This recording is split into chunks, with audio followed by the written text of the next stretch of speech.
Happy Migraine Awareness Month, everyone. I hope you're enjoying all the information and videos that we have had for you throughout the month so far.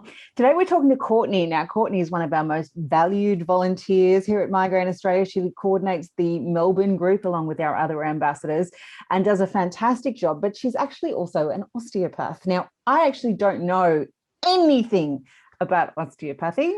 Did I say it right, Courtney? You did say it right. Okay. So I thought I'd get her on and we'd talk about what this particular type of allied healthcare is and how it might be able to help someone who lives with migraine. Thank you for joining us. Thanks for having me, Rafaela. So I'm an osteopath. I work in Melbourne. Osteopathy is part of the big group of allied health professionals. So we come in there with chiro and physio and acupuncture and OT and all those other useful things. There's a few different treatment styles in osteopathy, but I would say generally we work with the neuromusculoskeletal system. So we're talking about the interactions between nerves, muscles, and then your skeletal system. Osteopathy can be quite useful for a broad range of things. Consequently, we're working with the digestive system and the lymphatic system and all the things that interact with the nervous system. So that means otherwise known as everything. Basically. Okay. We use the neurological system as our in to then try and influence the body to heal itself. Basically, that's the underpinning kind of idea behind osteopathy, is that the body is a self-healing mechanism if you give it the right conditions. So if we bring that back to migraine disorder, obviously we're not going to be able to treat migraine itself. That's a whole thing that's already existing within the body, but we can treat the person with migraine. So the osteopathic approach to that would be to see what is working well. Where is the health? What functions in your body are doing their job brilliantly? And how can we assist those so that the systems that aren't functioning so well can kind of catch up a little bit? And therefore, we're going to kind of decrease, hopefully, frequency and or intensity of your attacks if we can. Does that make sense? Pretty cool. All right. So say, for example, you've got somebody who has pretty typical migraine with lots of headache and maybe they have some gut issues. You would then go and work with other things that are working well, like their lungs, say. I don't know. I'm just picking random body parts now, and make sure that they're doing really well to take pressure off other parts of the body. Am I understanding that correct? Yeah, yes, that's pretty much the follow-on. So if we take that example, they've got really great lung function, they've maybe got a few gut issues and they're having like headache attacks, migraine attacks with headache. We would then probably use the lung function to interact with the diaphragm. So the diaphragm is like a muscular thing that helps our lungs to move. The vagus nerve, which supplies the gut, passes through the diaphragm, so we can use diaphragm function to influence the activity of the vagus nerve. So that can help with nausea, can help with digestive issues, can help with other further reaching things, because the vagus nerve obviously has pathways traveling up to the brain as well. So it's a tricky thing, the vagus nerve. I've been reading research about this thing and I'm like, you little nerve are a problem. I don't really understand the extent of the problem, but I am fairly sure that mostly migraine has something to do with the vagus nerve.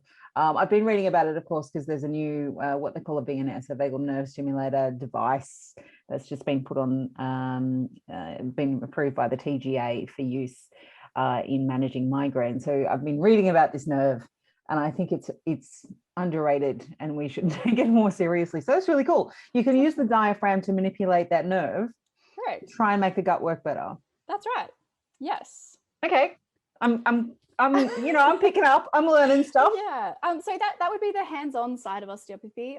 Osteopaths are also very, very good at exercise rehabilitation. Oh my goodness, exercise rehabilitation, and that includes helping you to establish kind of a regular exercise routine. So that doesn't have to mean that you're going out to run a marathon. It can be that you have a routine where you go for a 10-minute walk every day. And we know that those types of, it is self-care, but the regularity and the fact that you're using your body in a way that's not hurting it, it's not aggravating anything, and you're getting moving can help to improve the frequency and intensity of migraine attacks. Yeah, and routine generally is always good for people with migraine. Just do the same thing every day. Same thing. Like a baby, we just strive for routine. I was in a conversation last night, actually. I was explaining a migraine brain as a hyperactive toddler. You need to give it routine. You need to give it rules. And then when it gets a bit overexcited, you just have to ride out the tantrum.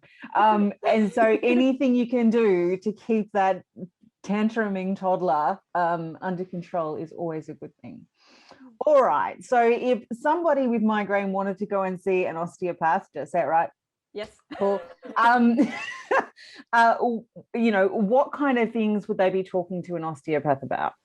So the first part of the consult will be about your presenting complaints.